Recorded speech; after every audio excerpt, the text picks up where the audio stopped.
Hi வாங்க. இன்றைக்கி நம்ம ஈவினிங் ஸ்நாக்ஸ் வந்து என்னென்னு பார்க்கலாம். ஈவினிங் ஸ்நாக்ஸ் வந்து உருளைக்கிழங்கு வச்சு நம்ம ஒரு உருண்டை மாதிரி செய்கிறோம். அது என்ன உருண்டைன்னு எனக்கு தெரியல, நீங்கள் பேர் வச்சுக்கோங்க. நான் வீடியோ கடைசியாக சொல்கிறேன். ஸ்நாக்ஸ் செஞ்சுட்டு கடைசியாக பேர் என்னன்னு சொல்கிறேன். இப்போ உருளைக்கிழங்கு வச்சு நம்ம ஒரு உருண்டை மாதிரி செய்யலாம் ஸ்நாக்ஸு. வாங்க பார்க்கலாம்.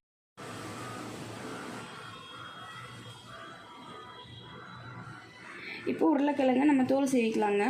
நான் 4 உருளைக்கிழங்கு எடுத்து வச்சுருக்கேன். நம்ம இப்போ எல்லாம் ஒரு உருளைக்கிழங்கா தோல் சீவிக்கலாம். தோல் சீவிட்டு பார்க்கலாம். தோல் சீவிட்டோம். தோல் சீவிட்டோடனே தண்ணியில் போட்டு வச்சிடலாம், இல்லைன்னா கலர் மாறி போயிடும்.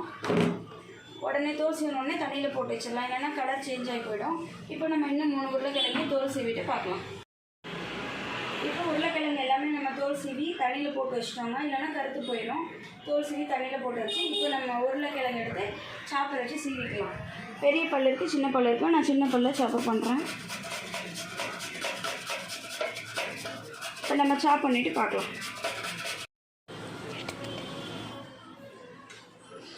இப்போ நம்ம சாப் பண்ணிவிட்டோம். சாப் பண்ணது உடனே தண்ணியில் போட்டுடலாம், இல்லைன்னா கலர் மாறிடும். உடனே தண்ணியில் போட்டுடலாம். இப்போ மிச்சம் இருக்க உருளைக்கிழங்கு நம்ம கட் பண்ணி உடனே தண்ணியில் போட்டுடலாம், இல்லைன்னா அதுவும் கலர் சேஞ்ச் ஆகிடும். கலர் சேஞ்ச் ஆகிட்டு பார்க்கலாம்.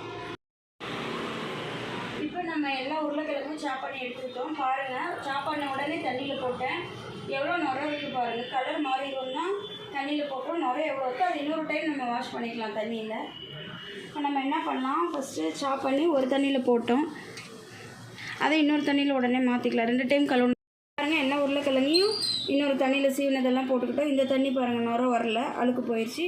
இப்போ நம்ம இதை என்ன பண்ணலான்னா நல்லா புழிஞ்சிடலாம். தண்ணி இல்லாமல் நல்லா புழிஞ்சி இன்னொரு பவுலில் மாற்றிக்கலாம். தண்ணி இல்லாமல் எல்லா உருளைக்கிழங்கையும் நல்லா நம்ம புழிஞ்சிக்கலாம்.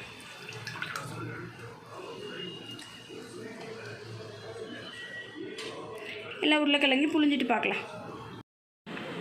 இப்போ எல்லா உருளைக்கிழங்கையும் நம்ம வாஷ் பண்ணி எடுத்துகிட்டு வந்துட்டோம். 2 டைம் வாஷ் பண்ணிட்டோம். கலர் சேஞ்ச் ஆகலை. இப்போ அதில் என்னென்ன பொருள் போடலான்னு பார்க்கலாம் வாங்க. ஃபஸ்ட்டு வந்து கொஞ்சம் கறி மசாலா தூள் போட்டுக்கிறேன். அடுத்தது மிளகாத்தூள் போட்டுக்கலாம். அடுத்தது மிளகுத்தூள். தேவையான அளவு உப்பு போட்டுக்கலாம். இப்போது கார்ன்ஃப்ளவர் மாவு எடுத்து வச்சுருக்கேன். அந்த ஈரப்பதம் போகிறதுக்காக கார்ன்ஃப்ளவர் மாவு கொஞ்சம் போட்டுக்கலாம். பார்த்துட்டு கூட வேணும்னா இன்னும் கொஞ்சம் ஆட் பண்ணிக்கலாம். முதல்ல பிசைச்சிக்கலாம். தண்ணி இருந்துச்சுன்னா மறுபடியும் நம்ம கொஞ்சம் கார்ன்ஃப்ளவர் போட்டுக்கலாம். இதே கரெக்டாக இருக்குன்னா அப்படியே விட்டுடலாம். பார்க்கலாங்க, பிசைஞ்சிட்டு பார்க்கலாம். இப்போ மசாலாலாம் போட்டு கரட்டியாச்சுங்க. இப்போ பாருங்கள் மாவு எப்படி இருக்குதுன்னு பாருங்கள். இப்போ பாருங்கள் மாவு எப்படி இருக்குதுன்னு பாருங்கள். இப்போ நம்ம வந்து இதை ஒரு உருண்டையாக பிடிச்சிக்கலாம். இப்படியே ரொம்ப அமுத்தக்கூடாது, ரஃப்பாக சும்மா லைட்டாக இப்படி உருண்டை மாதிரி பிடிச்சிக்கலாம். பாருங்கள், ரொம்ப நம்ம வந்து நசுக்கி அப்படியெல்லாம் பண்ணக்கூடாது. லைட்டாக மேலோட்டமாக அப்படி உருண்டையாக பிடிச்சிக்கலாம். இந்த மாதிரி நம்ம இருக்கிற எல்லா மாவுலேயுமே உருண்டை பிடிச்சி பார்க்கலாம் எப்படி இருக்குன்னு. இப்படி லைட்டாக பவுல் ஷேப்பில் மட்டும் பண்ணணும் போதும்.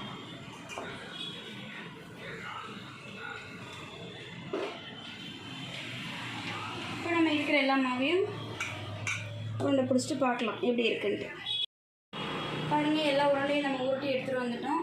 உருண்டை ரெடி ஆயிடுச்சு. இப்போ நம்ம ஸ்டவ் ஆன் பண்ணி உருண்டை பொரிக்கிறதுக்கு எவ்வளோ ஆயில் தேவையோ ஆயில் ஊற்றிக்கலாம். உருண்டை பொரிக்கிற அளவுக்கு மட்டும் நம்ம ஆயில் ஊற்றிக்கலாம். ஆயில் ஹீட் ஆகட்டுங்க. ஹீட் ஆனோடனையும் ஒரு உருண்டையை பொரிச்சு எடுத்துப்போம். பார்க்கலாம். ஆயில் ஹீட் ஆகிடுச்சிங்க. இப்போ உருண்டை போட்டு பொரிச்சு எடுக்கலாம். எண்ணெய் பொரிக்கிற அளவுக்கு ஆயில் ஹீட் ஆகிடுச்சு. கொஞ்சம் சிம் வச்சுக்கிட்டு ஒரு உருண்டையாக போட்டு பொரிப்போம்.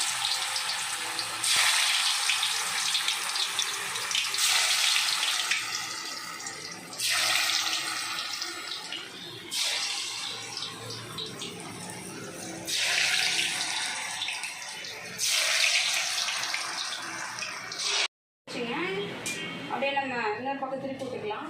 ஒரு பக்கம் வெந்துச்சு பாருங்கள், நல்லா நீட்டாகவே ஒரு பக்கம் வெந்துருச்சு. இன்னொரு சைடு நம்ம திருப்பி விட்டுக்கலாம்.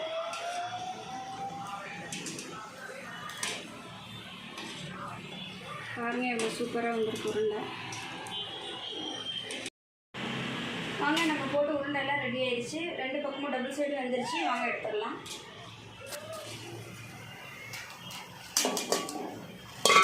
பாருங்கள், இந்த சத்தம் பார்த்தாவே உங்களுக்கு தெரியும் உருண்டை எந்த அளவுக்கு பொரிஞ்சிருக்குன்னு.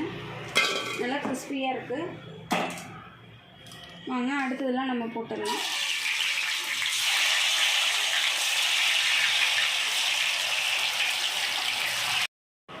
பாருங்கள், 2ஆம் டைம் போட்டு உருண்டை எல்லாமே ரெடி ஆயிடுச்சு. இப்போ நம்ம ஸ்டவ் ஆஃப் பண்ணிக்கலாம். இதுவும் டபுள் சைடு போட்டு எடுத்துட்டோம்.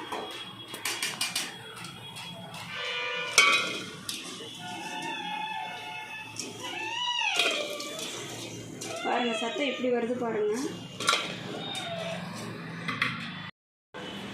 ஹாய், பாருங்கள், உருளைக்கிழங்கு உருண்டை எல்லாம் ரெடி ஆயிடுச்சு. இது பேர் வந்து உருளைக்கிழங்கு ஓலா உருண்டைன்னு சொல்லுவாங்க. அப்படின்னு தான் நான் கேள்விப்பட்டிருக்கேன். நீங்களும் செஞ்சு பாருங்கள், எப்படி இருக்குன்னு பாருங்கள். பாருங்கள் எவ்வளோ கிறிஸ்பியாக இருக்குன்னு பாருங்கள். சூடாக இருக்குது பாருங்கள், எவ்வளோ கிறிஸ்பியாக இருக்குன்னு பாருங்கள். சூடு சூப்பராக இருக்குங்க. நீங்களும் உங்கள் வீட்டில் செஞ்சு பார்த்துட்டு எப்படி இருக்குன்னு கமெண்ட்டில் சொல்லுங்கள். ஓகேங்க, பாய்ங்க.